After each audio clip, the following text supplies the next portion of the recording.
February 19, 1945, Ramree Island, Burma. The Guinness Book of World Records lists it as the greatest disaster suffered by an army from animals. But that is a sanitary lie. The truth is not about animals, it is about an ecosystem that woke up. On this night, 1,000 men walked into the mud, and the mud, it opened its mouth. This wasn't a retreat, it was a feeding. The sun hung low over the Bay of Bengal, a bleeding orange orb that offered no warmth, only a glaring spotlight on the defeat of the Imperial Japanese Army. Colonel Kanichi Nagasawa stood at the edge of the mangrove swamp, his boots sinking into the gray, clay-like silt. Behind him, the British Royal Marines were tightening the noose. The artillery fire was constant, a rhythmic drumming that shattered the tropical stillness. Nagasawa had a choice: surrender to the British and violate the Bushido Code, or retreat across 10 miles of mangrove swamp to rejoin the main battalion. To a soldier of the Empire, it wasn't a choice at all. It was a tactical necessity. He looked into the swamp.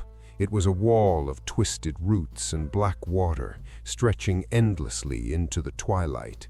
It didn't look like terrain, it looked like a biological barrier. The air coming from the mangroves was heavy, smelling of sulfur and something sweeter like rotting orchids. He signaled the advance. 980 men adjusted their rifles, tightened their packs, and stepped into the water. They were marching out of the war and into a different dimension of hell. As the battalion pushed deeper, the water rose to their waists. The canopy overhead thickened, blotting out the stars and the moon, plunging them into a suffocating, humid darkness. This was not normal darkness. It was a heavy, gelatinous blackness that seemed to press against their eyeballs.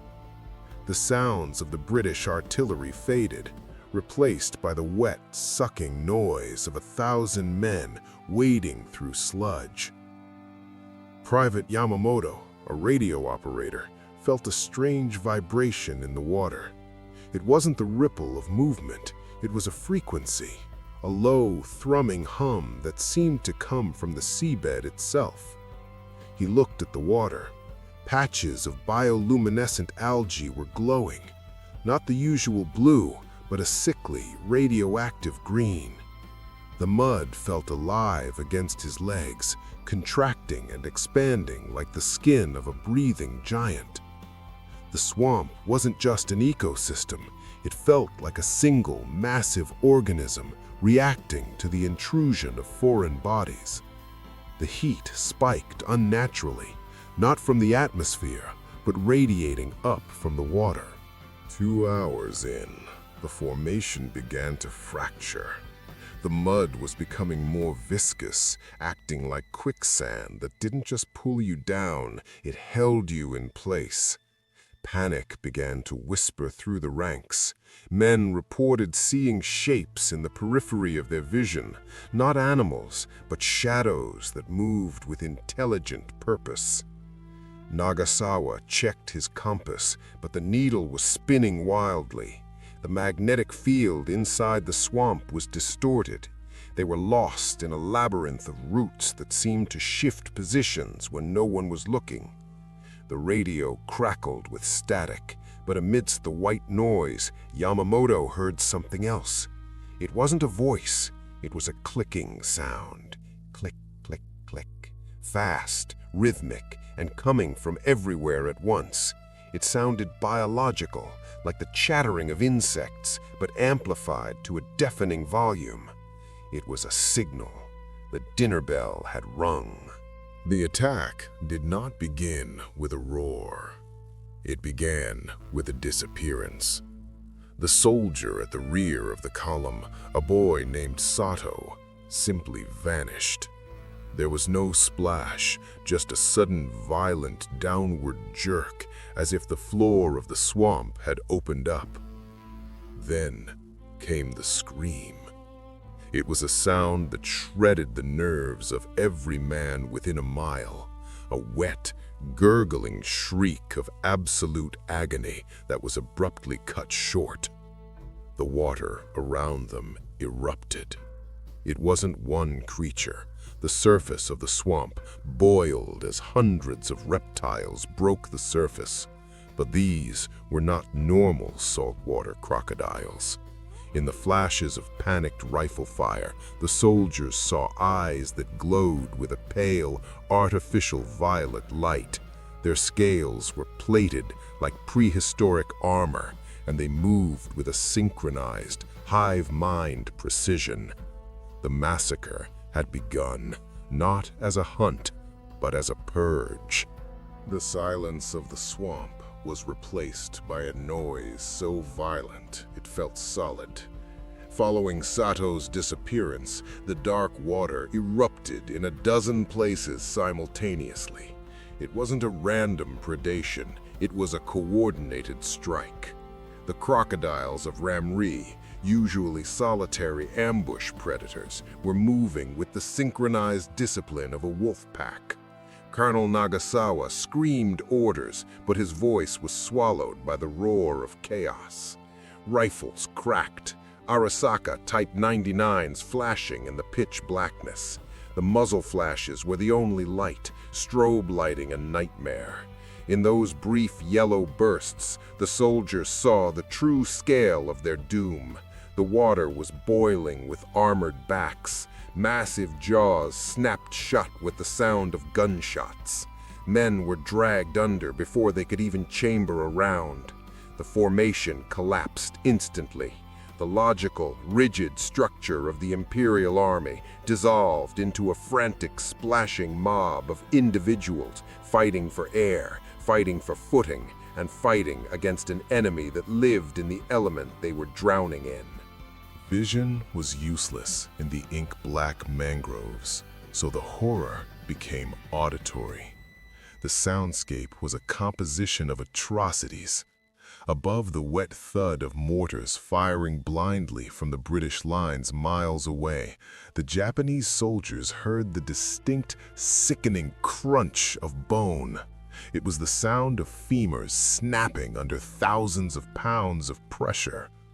Private Yamamoto, the radio operator, scrambled up the slick roots of a mangrove tree, hugging the wet bark like a lover. Below him, the water churned with red froth. He closed his eyes, but he couldn't close his ears. He heard names being screamed, names of friends, brothers, fathers, cut short by a wet gurgle. He heard the thrashing of bodies against the roots. But the worst sound was the low-frequency hum he had detected earlier. It was louder now, vibrating through the wood of the tree. It felt like the swamp itself was purring in satisfaction. The crocodiles weren't just eating, they were frenzied, killing more than they could consume, driven by a biological imperative that defied natural law. Panic is the most contagious disease in warfare. As the reptiles dragged men down, the survivors began to shoot at anything that moved. In the darkness, a splashing comrade looked exactly like a lunging beast. The screams of "monster" mixed with the screams of "don't shoot." Bullets tore through the mangrove roots, sending splinters flying like shrapnel. Men fell, not by the teeth of the crocodiles, but by the bullets of their own squad. The water turned a thick, iron-smelling soup of mud and blood. The friendly fire illuminated the carnage in flashes. A soldier frantically stabbing the water with his bayonet, another pulling the pin of a grenade and dropping it at his own feet in a suicide pact to escape the jaws. The explosion sent a geyser of mud and body parts into the canopy. temporarily silencing the immediate area, only for the hissing and splashing to return tenfold seconds later. The ecosystem absorbed the violence and kept coming. Colonel Nagasawa, wounded and waist-deep in the mire, realized with a cold, sinking dread that this was not nature. He had fought in jungles before. He knew predators. Animals kill to eat. Once full, they retreat. But these beasts were discarding bodies. They were tearing limbs off and moving to the next target. It was an extermination. The creatures seemed to be herding the soldiers, pushing them deeper into the center of the island, away from the dry land. Nagasawa watched as a massive shape glided past him, ignoring him to strike a radio officer carrying the heavy equipment. They were targeting the communication. They were isolating the prey. The deleted history of this night wasn't just a massacre. It was the moment Nagasawa realized they had stepped into a feeding pen managed by a localized predatory intelligence that had been waiting for them since the dawn of time. By midnight, the initial frenzy had subsided. The screaming had stopped, replaced by a silence that was somehow worse. The surviving soldiers of the Imperial Army were no longer a fighting force. They were arboreal refugees. Like terrified primates, they clung to the slick, moss-covered aerial roots and branches of the mangrove trees, inches above the black water. Private Yamamoto, the radio operator, wedged himself into the fork of a large tree. His hands were cramping from gripping the bark so tightly. Below him, the water was suspiciously calm. The thick sludge concealed everything, but he knew they were there.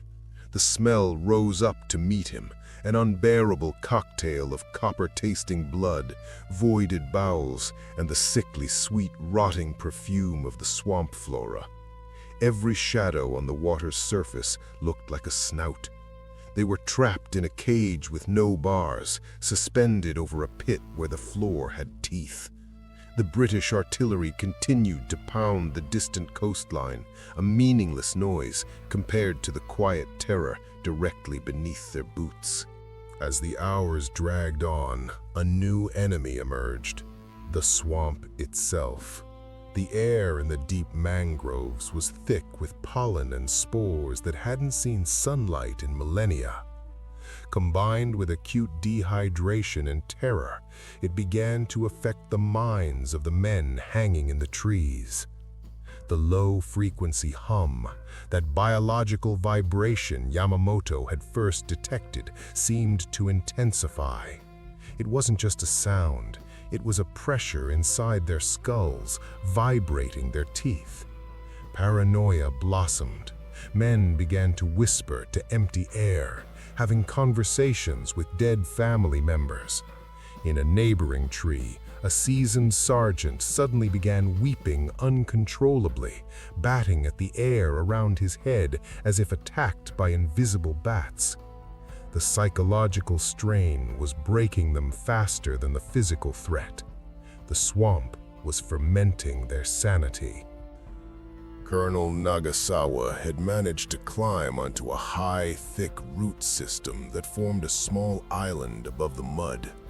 He was bleeding from a shrapnel wound in his arm, but his mind was clear, analyzing the enemy with cold detachment. A large shape broke the surface 10 yards away. It wasn't splashing, it was gliding. In the faint starlight filtering through the canopy, Nagasawa saw the creature clearly for the first time. It was immense, easily 20 feet long, but it was the hide that terrified him. It didn't look like normal reptilian skin. It looked like geological strata, thick, craggy plates covering its back that seemed harder than iron. He realized his Type 14 pistol would be useless against it. These weren't just animals that had grown large.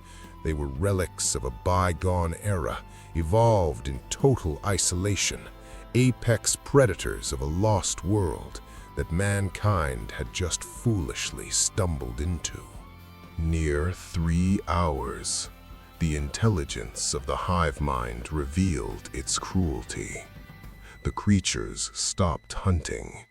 Instead, they pushed a survivor, a young private, barely 18, onto a small exposed mud bank near the center of the channel. He had lost a leg below the knee.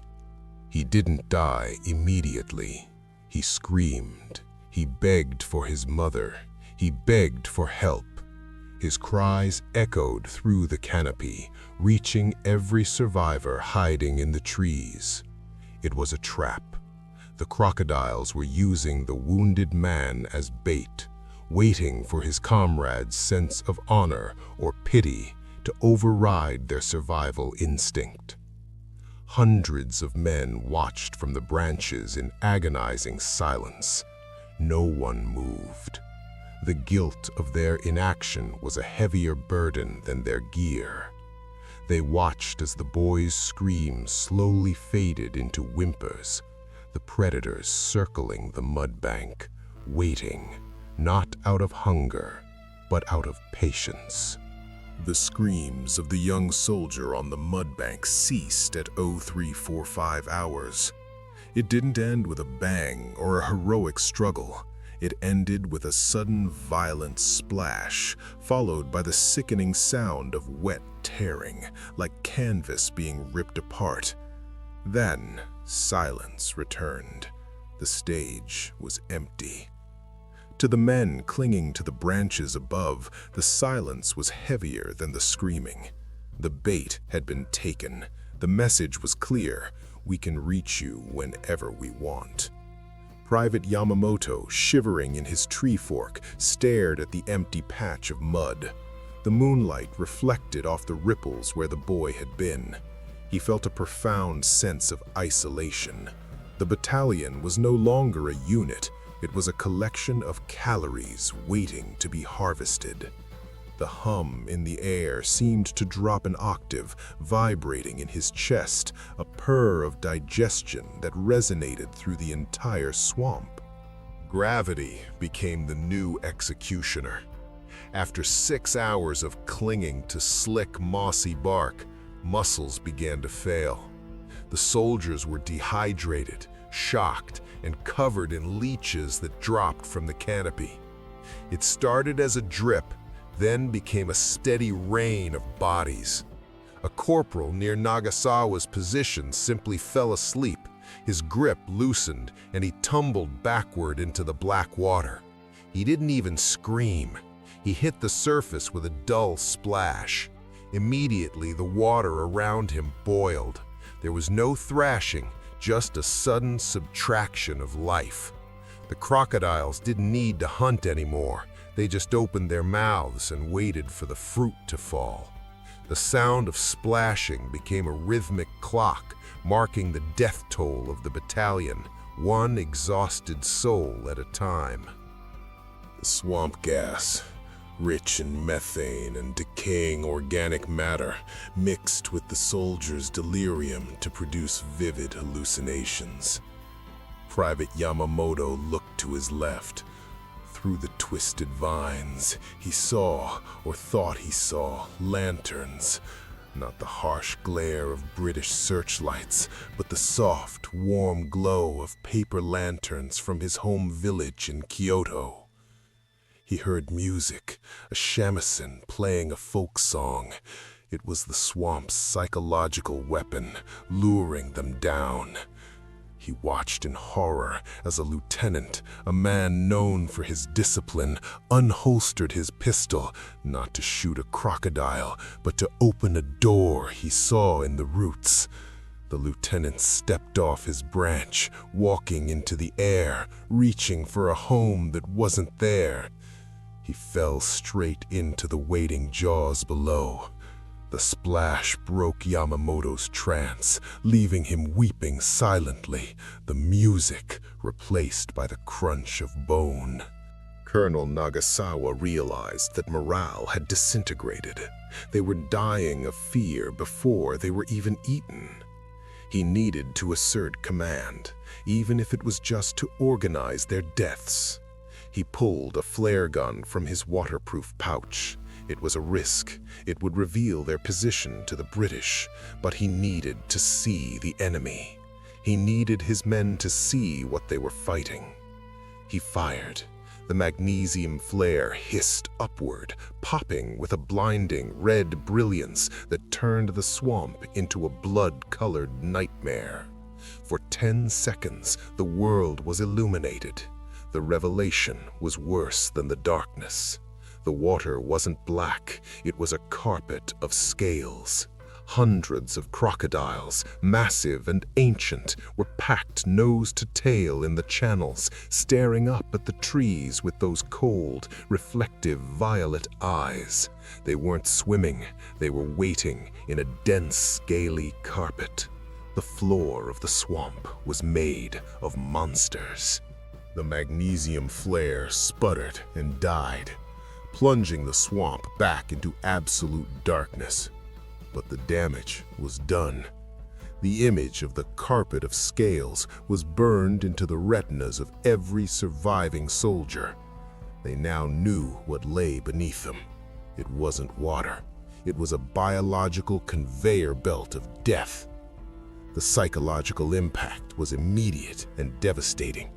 Hope evaporated. The men realized that the silence of the crocodiles wasn't due to a lack of numbers. It was due to a surplus of patience. They were trapped in a waiting room. As the red light faded, the sound of the hum returned, louder this time. It vibrated in the marrow of their bones. To Colonel Nagasawa, the darkness felt heavier now. He realized the creatures had let him see them. It was a psychological tactic. They wanted the prey to know there was no escape, to accelerate the panic, to make them fall faster. 5 miles away, on the dry ridges overlooking the swamp, the British Royal Marines lowered their rifles. The artillery barrage had ceased, not by order, but by instinct. The sounds drifting from the mangroves were not the sounds of combat. They were the sounds of a massacre so industrial in scale that it appalled even the hardened veterans of the Burma campaign. Private Terence, a British sentry, peered through his binoculars. He saw the red flare arc over the trees and then die. He didn't see the crocodiles, but he heard the screaming. It was a continuous, discordant chorus of human agony, rising and falling like a grotesque opera. He handed the binoculars to his captain, his hands shaking. "They aren't fighting us anymore, sir," he whispered. "The swamp is eating them." The British soldiers stood on the ridge, spectators to a horror they could not stop and did not understand. They felt a cold kinship with their enemies. In the face of this ancient primal hunger, the uniform didn't matter. They were all just soft meat.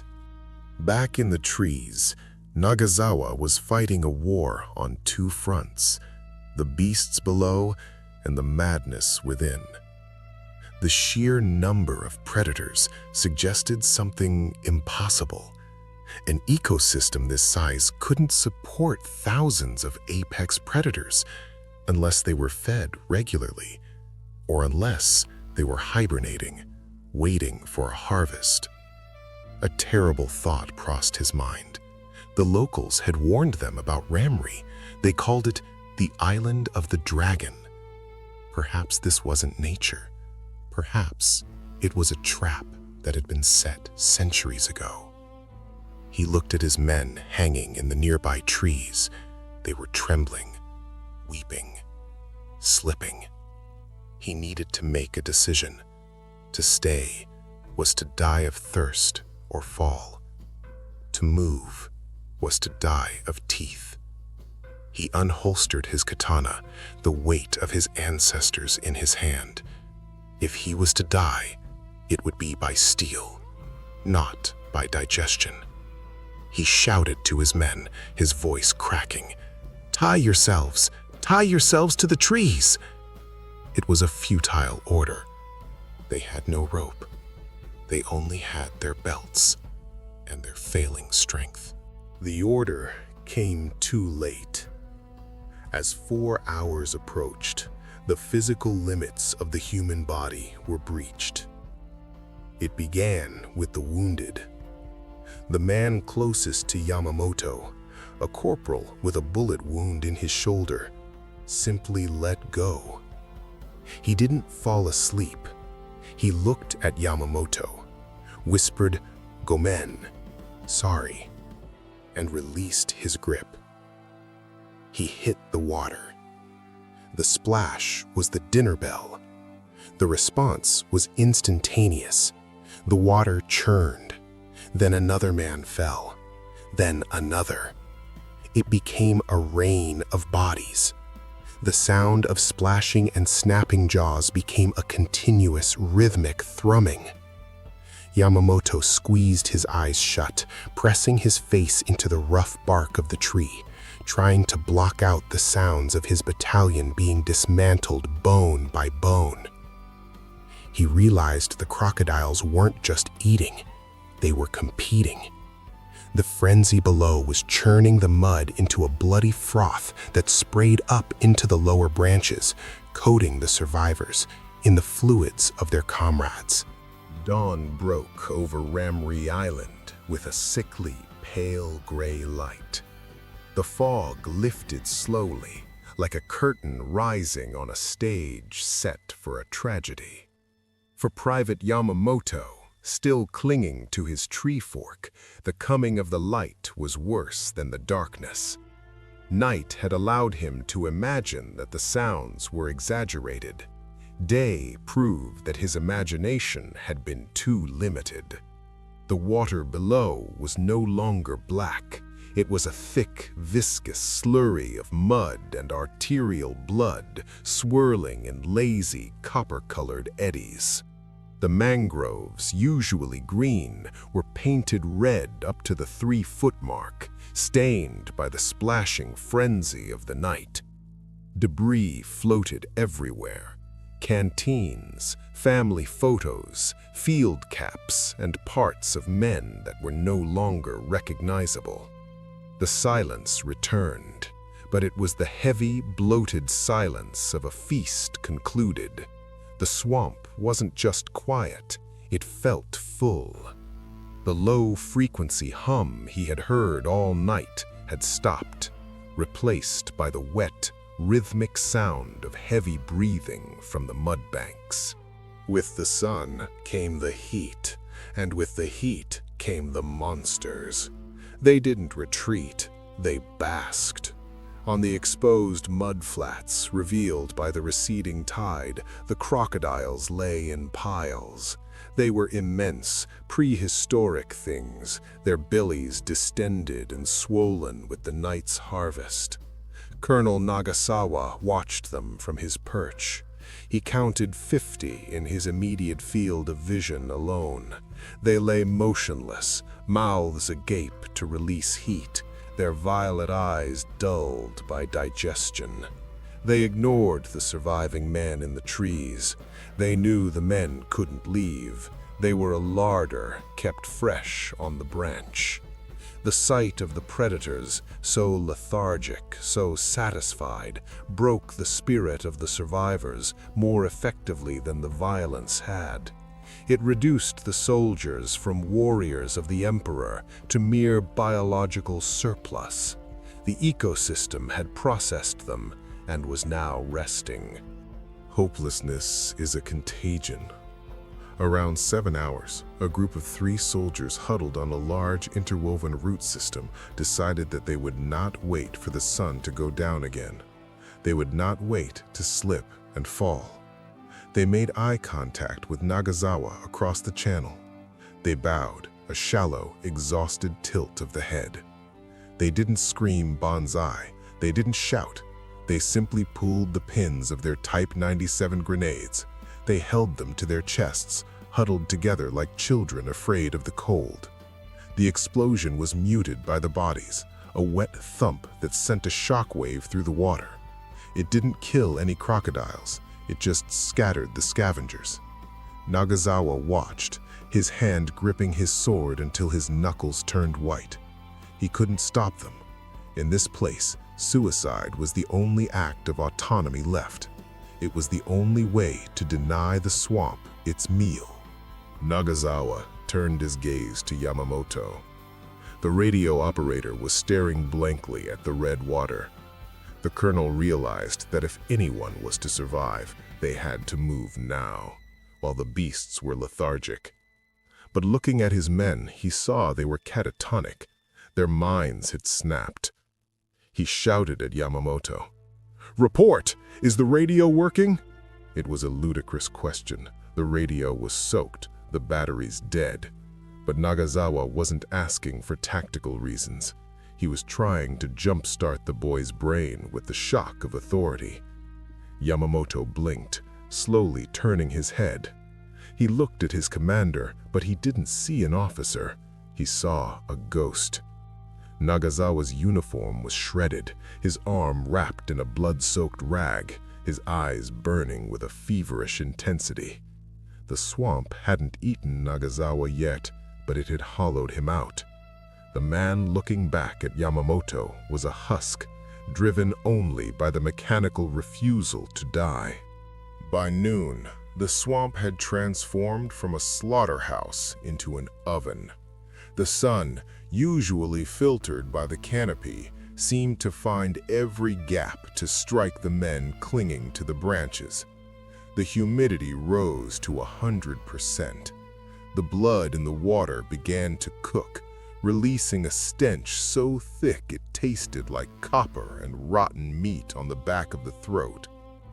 Private Yamamoto felt his tongue swelling in his mouth. Thirst was now competing with fear. He looked at the water below, millions of gallons of it, but every drop was poison, tainted by salt and the fluids of his dead comrades. The heat created a shimmering haze above the surface, distorting the shapes of the sleeping crocodiles. They looked like logs of driftwood, except for the occasional twitch of a tail. The hum of the swamp returned, but this time it was the sound of millions of insects waking up to the smell of the banquet. The crocodiles had had their fill, but the ecosystem was efficient. Nothing goes to waste in Ramree. Around 1300 hours, the sky darkened not with clouds, but with wings. Vultures and carrion crows arrived, drawn by the scent of death that drifted 10 miles out to sea. They didn't land in the water.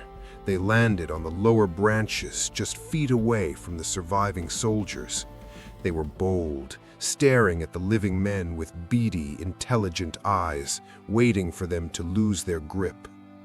Nagasawa watched a crow pecking at a piece of fabric caught in the roots. It was a Japanese flag, torn and stained.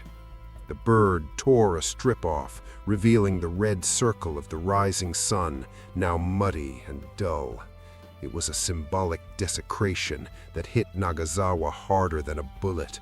The empire was being dismantled by scavengers. At the edge of the swamp, a British patrol boat, a small motorized launch, nosed into the main channel. The engine puttered quietly. The soldiers on board had their rifles raised, expecting resistance. They didn't find any. Instead, they hit a wall of smell. The sergeant in charge covered his nose with a handkerchief, his eyes watering. Through the gray-green foliage, he saw the hanging shapes in the trees. He saw the water. He signaled the driver to cut the engine. They drifted for a moment in stunned silence. There was no glory here, no enemy to fight, just a biological hazard. The British soldier raised his camera to document the scene, but his hand lowered slowly. It felt wrong to capture this. It felt like photographing a curse. He ordered the boat to turn around. They left the Japanese to their fate. The deleted history began here, with the refusal to even witness the full extent of the horror.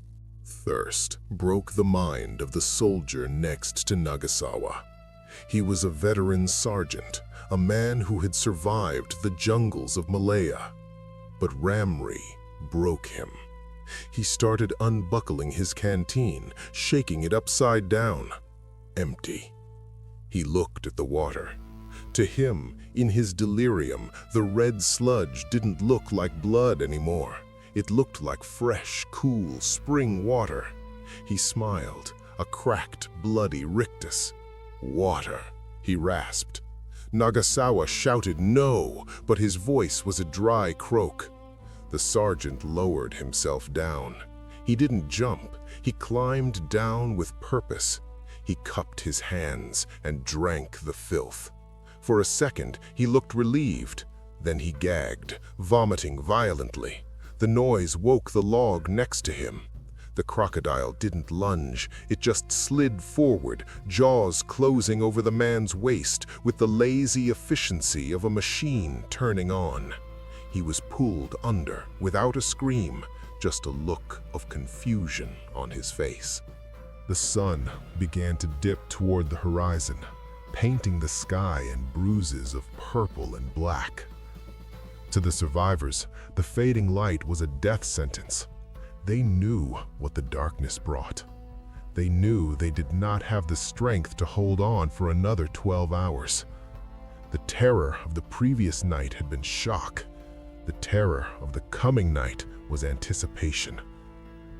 Near the center of the mangrove cluster, a captain, one of the few remaining officers besides Nagasawa, made a silent calculation.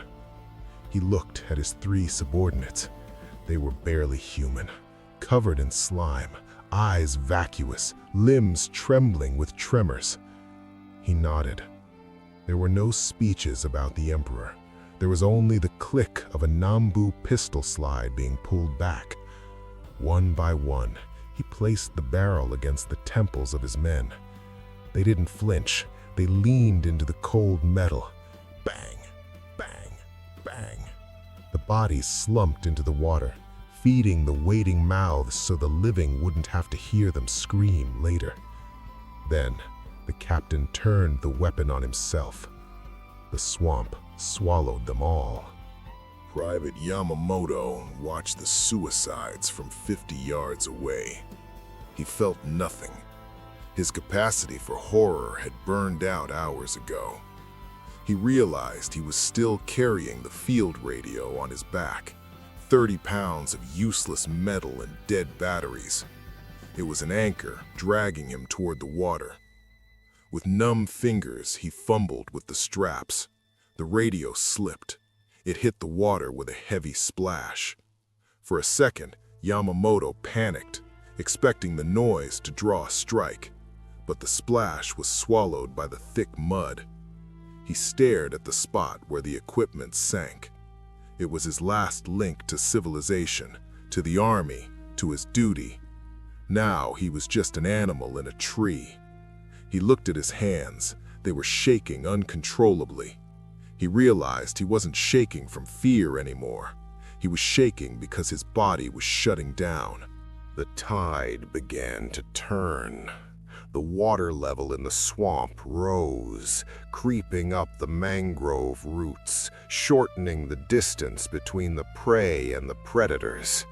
The mud banks where the crocodiles had basked were submerged. The monsters were back in their element. Nagasawa watched the water rise. It was a slow, suffocating countdown. He saw the V-shaped ripples form on the surface again. They were waking up. This time, however, the hum was different. It wasn't the vibrating purr of the previous night. It was the sound of scrapping. The creatures were rubbing their armored scales against the tree trunks below the surface, testing the stability of the refuge. The vibrations traveled up the wood, shaking the exhausted men like ripe fruit. The swamp wasn't just waiting anymore. It was shaking the vending machine. Colonel Nagasawa knew he would not survive the night. He could feel the fever from his infected wound spreading towards his heart. He looked at the moon rising, a pale, indifferent eye. He decided he would not die clinging to a branch like a frightened monkey. He would die as a soldier. Slowly, painfully, he climbed down from the high canopy to a thick lower root system that formed a platform just inches above the high tide mark. He drew his katana. The blade was chipped and stained, but it was still steel.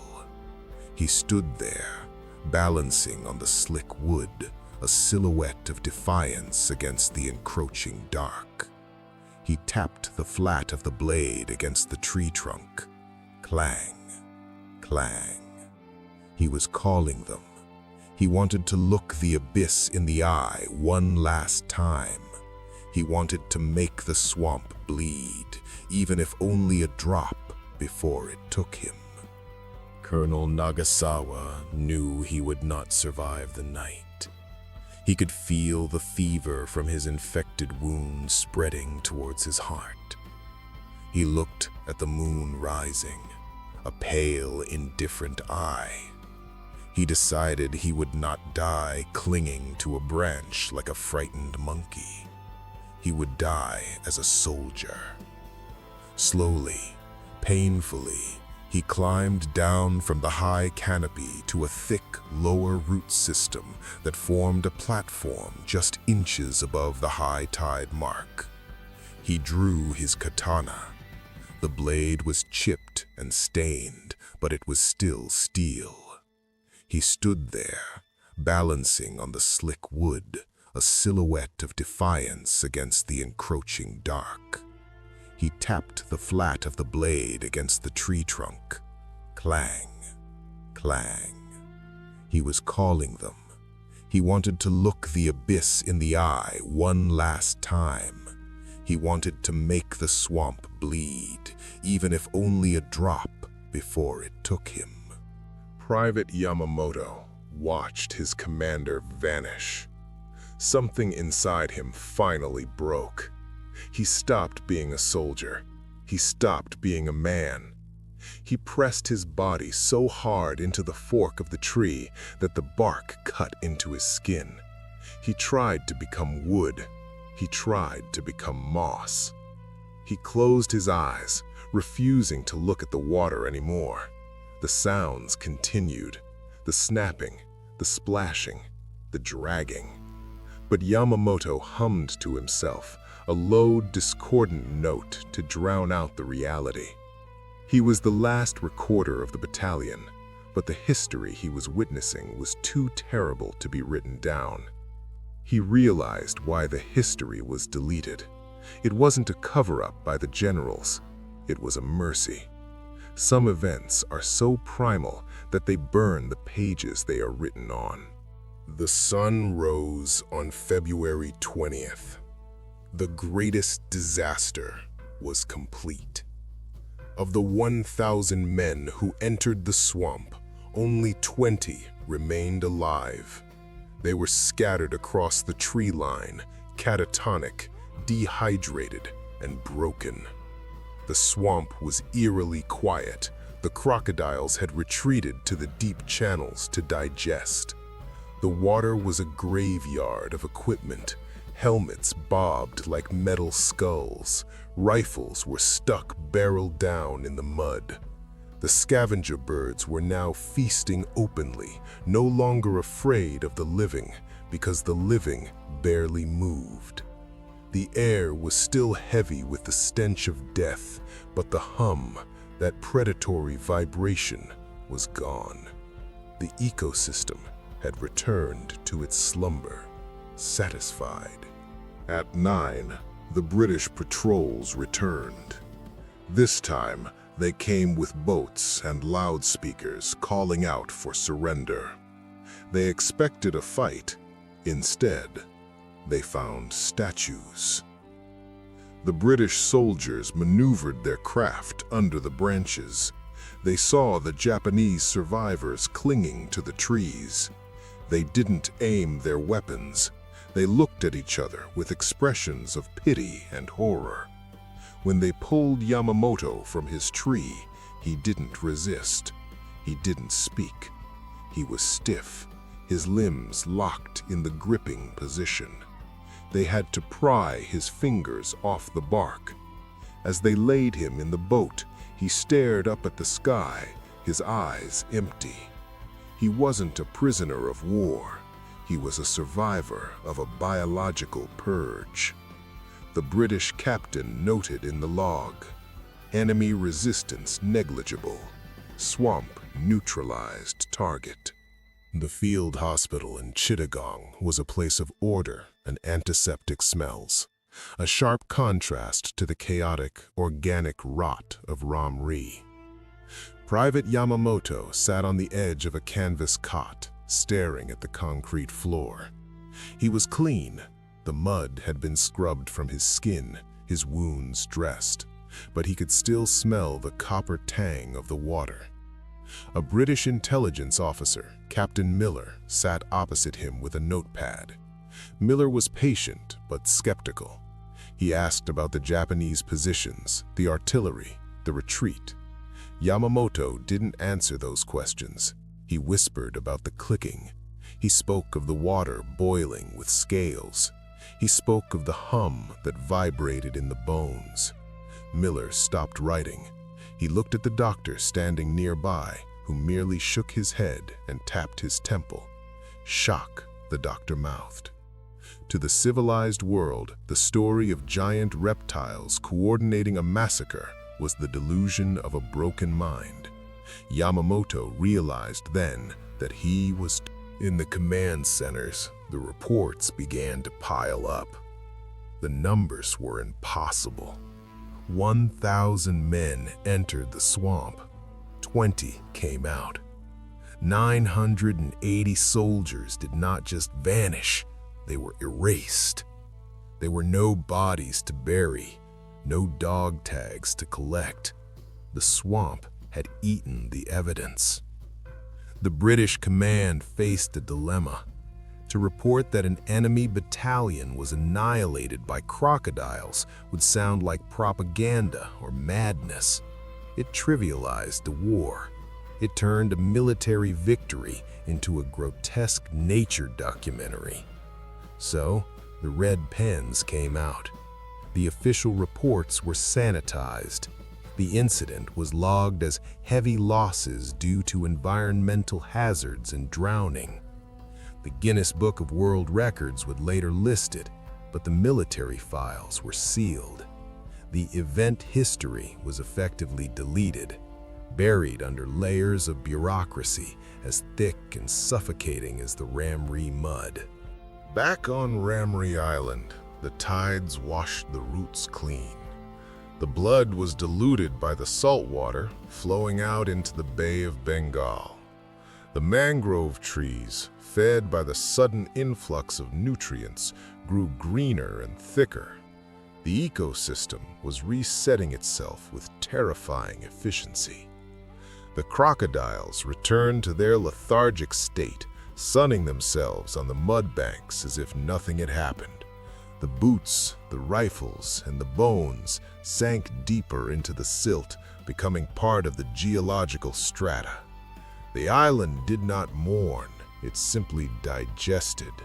The hum, that strange low-frequency vibration that Yamamoto had heard, faded into the background noise of insects and wind. The trap was reset, waiting for the next time humanity would be foolish enough to step off the dry land. Decades passed. Yamamoto grew old in a quiet suburb of Tokyo. He never visited a zoo. He never went near the ocean. He slept with the lights on.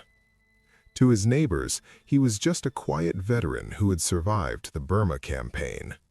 But every night, in the silence of his room, he heard it. Not the traffic outside, but the click, click, click of the swamp. He knew the history books claimed the event was an exaggeration. He knew the world had moved on. But he also knew that the thing in the swamp wasn't just a pack of animals. It was a mechanism, a biological machine that had turned on, harvested, and turned off. As he lay in bed staring at the ceiling, he would sometimes feel the bed vibrate, a phantom hum from the earth itself.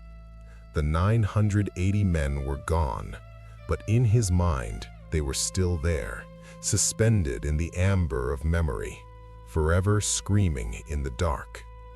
The history was deleted, but the nightmare was permanent.